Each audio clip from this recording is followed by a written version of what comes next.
C'est vraiment impressionnant. Dans le Coran, Dieu a dit au sujet d'un des mécréants malveillants qui interdisait au prophète Mohammed alayhi salatu wassalam, de prier à la Kaaba.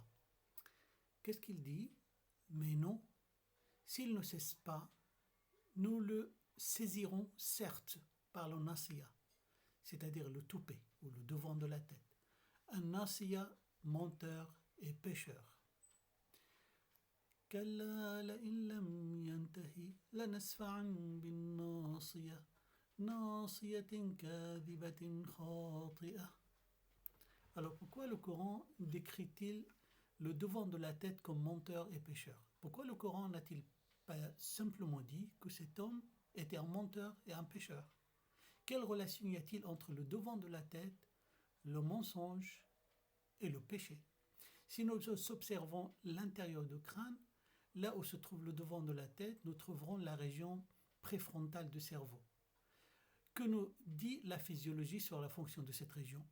Un livre intitulé Essentials of Anatomy and Physiology, c'est-à-dire éléments d'anatomie et de physiologie, dit à propos de cette région, la motivation et la faculté de prévoir la planification et la mise en action des mouvements se trouvent dans la partie antérieure de lobe frontal, c'est-à-dire la région préfrontale. C'est la région de cortex associatif.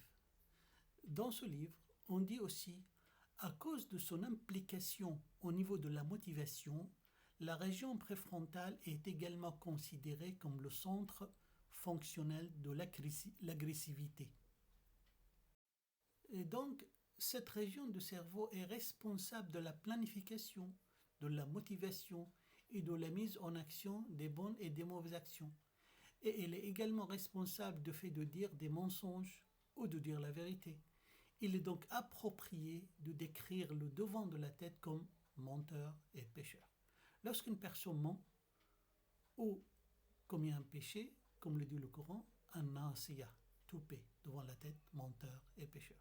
Selon le professeur Keith Elmour, ce n'est qu'au cours des 60 dernières années que les scientifiques ont découvert les fonctions de la région préfrontale.